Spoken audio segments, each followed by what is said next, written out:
Tom Cotton is a senator from Arkansas who actually served in Afghanistan. He's on the Armed Services, Judiciary, and Intelligence committees, and he joins us now. Senator, it looks as if history is going to be a very tough judge on the U.S. withdrawal from Afghanistan. How do you see it? Trey, history will judge Joe Biden's debacle and his reckless, ill-planned, disorganized withdrawal from Afghanistan in August as a fiasco of the first order. As you pointed out, what's happening in Afghanistan is exactly what you expect from a depraved gang of medieval savages, the Taliban. You have millions of children at threat of imminent starvation. Women and minorities are facing oppression, brutal reprisals against anyone who worked with Americans or worked in the previous Afghan government. But I think what worries most Americans even more is the threat that the Taliban in Afghanistan poses to Americans. First, there's the hundreds of Americans still in Afghanistan. Joe Biden and Tony Blinken assured us they got almost everyone out, maybe just around 100 left. Well, we've gotten out 500 since then, and there's thousands more who are legal permanent residents or who have a right to be here for having fought alongside us during the Afghan wars. By contrast, we brought out tens of thousands of Afghans who have no particular connection to American or our troops or had any legal right to be here. And then finally, there's a threat that Afghanistan poses as a terrorist safe haven again. Joe Biden assured us that he would have what he called an over-the-horizon strike capability. It's clear now, 4 months on, that should be called an over-the-rainbow strike capability because we have no eyes inside of Afghanistan. We have the most limited ability to understand what's going on, and we should expect that brutal terrorist gangs like Al-Qaeda are reconstituting and plotting against America there.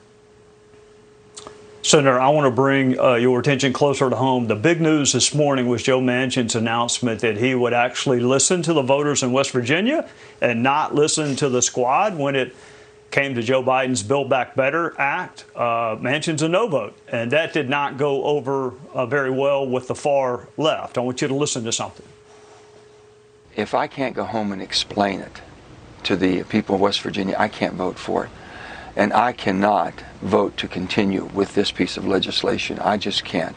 I mean, we all knew that Senator Manchin couldn't be trusted. The excuses that he just made, I think, are complete. I'm going to be looking for the phone number to the Ghost of Christmas past, present, and future, or the email address to see if they can go and see about Scrooge on Christmas Eve. I'm sorry, not Scrooge. Senator Manchin. I know who you're talking about.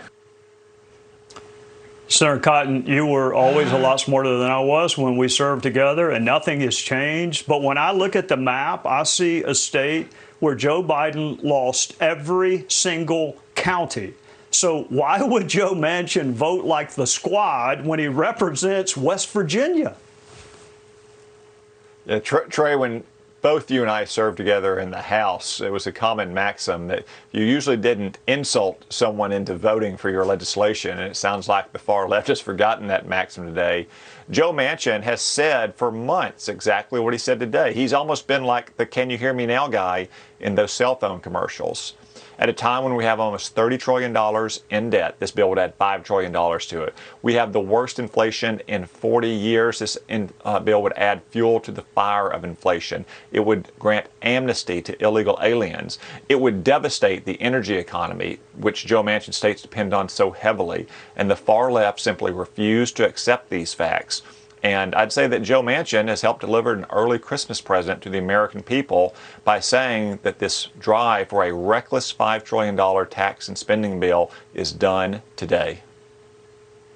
You know, Senator, you put your finger on something. There would be no Chairman Sanders. Bernie Sanders would not be the chairman of the Budget Committee if it were not for Joe Manchin, right? I mean, it's 50-50. Joe Manchin is the reason. So why are they insulting the only reason that they are in power in the Senate? Well, I think they have this monomaniacal obsession about seizing power and trying to hold on to power forever. It's not just about passing a $5 trillion bill. They are also constantly on Senator Manchin's case about the rules and the customs of the Senate, which usually require 60 votes in a bipartisan fashion to pass major legislation. They want to destroy those customs. Why?